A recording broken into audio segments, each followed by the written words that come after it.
ఇక్కడి పాలిటిక్స్ ఇప్పుడు ఒక మిస్టరీ.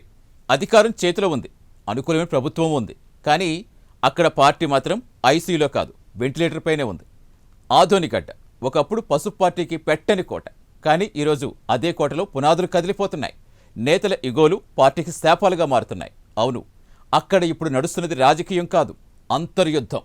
ముగ్గురు నేతలు, మూడు దారులు, మధ్యలో నలిగిపోతున్న వేలాది మంది కార్యకర్తలు. చివరికి పార్టీని పాతాళానికి తొక్కేస్తున్న తెలుగు తమ్ముళ్ల తీరుపై క్యాడర్ మండిపడుతోంది. పదవుల కోసం పాకులట ఒకవైపు, పెత్తనం కోసం పాకులట మరోవైపు. అధిష్టానం ఎన్ని వార్నింగ్లు ఇచ్చినా మా దారి మాదే అన్నట్టుగా వ్యవహరిస్తున్న నేతలతో పార్టీ పరువు బజారున పడుతోందట. ఈ గొడవలు పార్టీ నిలువున ముంచేస్తున్నాయట. ఈ అంతర్గత యుద్ధం ప్రత్యర్థి పార్టీకి వరంలా మారిందా? ఆదోని టీడీపీలో అసలు ఏం జరుగుతోంది? వీరి గొడవల వల్ల నష్టపోతోంది ఎవరు? ఆదోని టీడీపీలో జరుగుతున్న రాజకీయాలపై ఓ లుక్కేద్దాం.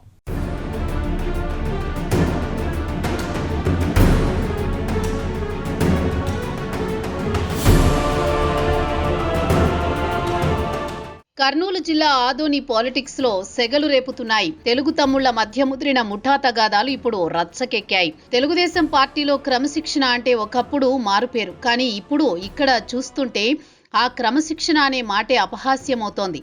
పదవులు కావాలి, పైరవీలు కావాలి, కానీ పార్టీ కోసం కలిసి పనిచేయటం అంటే ససేమిరా అంటున్నారు ఇక్కడి నేతలు.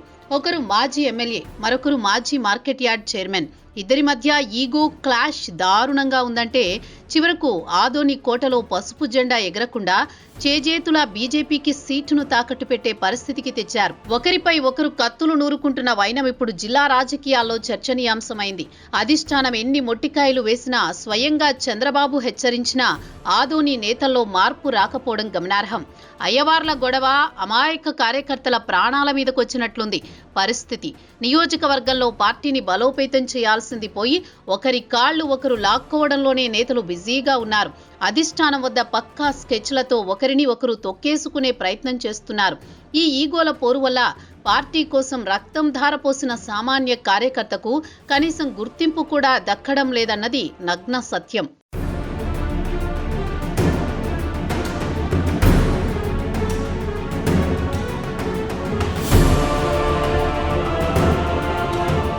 ఇక ఆదోనిలో టీడీపీ పరిస్థితి ఇప్పుడు ఇల్లు కాలిన సామెతను గుర్తు చేస్తోంది. ఒకప్పుడు నియోజకవర్గాన్ని శాసించిన మీనాక్షి నాయుడు తన ఆధిపత్యాన్ని వదులుకోవడానికి సిద్ధంగా లేరు. అటు కృష్ణమ్మ, ఇటు భాస్కర్ రెడ్డి తమకంటూ ఒక ప్రత్యేక వర్గాన్ని తయారు చేసుకుని మేమే అసలైన వారసులమని సెల్ఫ్ డిక్లరేషన్ ఇచ్చుకుంటున్నారు. ఒకరి సమావేశానికి మరొకరు రారు, ఒకరు పిలిస్తే ఇంకొకరు పలకరు. ఈ గ్యాప్ ఎంత పెరిగిందంటే పార్టీ క్యాడర్ ఎవరి వెంట వెళ్లాలో తెలియక ఏ వర్గంలో ఉంటే ఏ ప్రమాదం ముంచుకొస్తుందో అని భయపడే స్థాయికి చేరింది. నిజానికి గొడవలు బీజేపీ ఎమ్మెల్యే ఒక మూగ సాక్షి మాత్రమే కాదు, తెర వెనుక సూత్రధారి కూడా అనే ప్రచారం సాగుతోంది. టీడీపీ నేతల మధ్య ఉన్న చీలికను వాడుకుంటూ ఆయన తన రాజకీయ సామ్రాజ్యాన్ని సుస్థిరం చేసుకుంటున్నారు. టీడీపీ కార్యకర్తలు ఆవేదన చెందుతున్నా నేతలు మాత్రం ఈ విషయాన్ని గమనించడం లేదు. ఫలితంగా ప్రభుత్వ పథకాలు కానీ, నామినేటెడ్ పోస్టులు కానీ అన్ని సమన్వయ లోపం వల్ల వేరే దారి పడుతున్నాయి.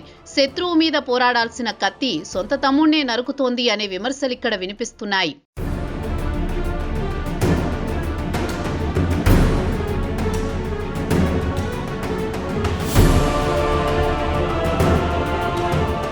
ఇదిలా ఉంటే ఆదోని తెలుగుదేశం పార్టీలో ఇద్దరు నేతలు, మూడు వర్గాలు అన్నట్లుగా తయారైంది పరిస్థితి. మాజీ ఎమ్మెల్యే మీనాక్షి నాయుడు సీనియారిటీ తనదని చెబితే మధిర భాస్కర్ రెడ్డి తన హవా తనదని చాటుకుంటున్నారు. గత ఎన్నికల ముందు నుంచే ఈ విభేదాలు రచ్చకెక్కాయి. ఏ చిన్న కార్యక్రమం జరిగినా ఒకరినొకరు కలుసుకోరు కదా, కనీసం మొహం చూసుకునే పరిస్థితి కూడా లేదు. నువ్వా నేనా అన్నట్లు సాగుతున్న ఆధిపత్య పోరు చివరకు పార్టీకి తీరని నష్టం చేకూరుస్తోంది. చంద్రబాబు అరెస్టు లాంటి కీలక సమయంలో కూడా కలిసి పోరాడలేకపోయిన నేతలు వేర్వేరు శిబిరాలు ఏర్పాటు చేసి రచ్చకెక్కారు. విలేకరుల సమావేశాల్లో ఒకరిపై ఒకరు చేసుకున్న విమర్శలు తెలుగు తమ్ముళ్ల ప్రతిష్టను గంగలో కలిపేశాయి. గత అసెంబ్లీ ఎన్నికల సమయంలోనే నేతల మధ్య సమన్వయం లేకపోవడంతోనే గెలిచే సీటును కూటమిలో భాగంగా బీజేపీకి ధారపోయాల్సిన పరిస్థితి ఏర్పడింది. మరోవైపు ఎమ్మెల్యేగా ఉన్న బీజేపీ నేత ఈ వర్గ పోరును తనకు అనుకూలంగా మార్చుకుంటున్నారనే ప్రచారం పార్టీ శ్రేణుల్లో ఆందోళన కలిగిస్తోంది. ఎమ్మెల్యే పార్థసారథి వాల్మీకి కొంతమందికి మాత్రమే ప్రార్థన చేస్తూ కొంతమందిని దూరం పెట్టడం, తన వారికి అనుకూల రాజకీయం కోసం ప్రయత్నిస్తున్నారనేది తెలుగు తమ్ముళ్ల వాదన. రాజధాని పిలిపించి నేతలను మందలించిన యథారాజా తదా ప్రజ అన్నట్లుగా ఆదోని రాజకీయం తయారైందని విశ్లేషకులు అభిప్రాయపడుతున్నారు.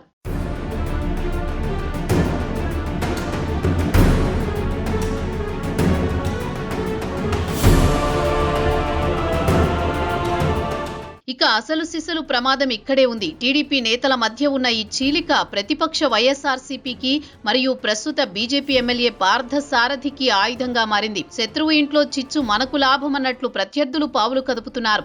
తెలుగు తమ్ముళ్ల మధ్య ఐక్యత లేకపోవడం వల్ల ప్రభుత్వ వ్యతిరేక ఓటు చీలడం ఖాయమని, ఇది ప్రతిపక్ష అభ్యర్థి గెలుపును సునాయాసం చేస్తుందని రాజకీయ పండితులు హెచ్చరిస్తున్నారు. ఈ క్లిష్ట పరిస్థితుల్లో జిల్లా అధ్యక్షురాలిగా బాధ్యతలు చేపట్టిన ఆదిగుడిసె కృష్ణమ్మకు ఆదోని నియోజకవర్గం ఒక పెద్ద అగ్ని పరీక్షగా మారింది. జిల్లా మొత్తం ఒకెత్తు, ఆదోని ఒక్కటే ఒకెత్తు అన్నట్లుగా ఇక్కడి రాజకీయం ఉంది. కృష్ణమ్మ నియామకాన్ని కొందరు జీర్ణించుకోలేకపోతున్న తరుణంలో ఆమె అందరినీ ఏకతాటిపైకి తీసుకురాగలరా అన్నదే ఇప్పుడు $1 మిలియన్ ప్రశ్న. మాజీ ఎమ్మెల్యే మీనాక్షి నాయుడు అనుభవం, మధిర భాస్కర్ రెడ్డి దూకుడు, వీరిద్దరి మధ్య సమన్వయం కుదర్చడం కత్తిమీద సామే.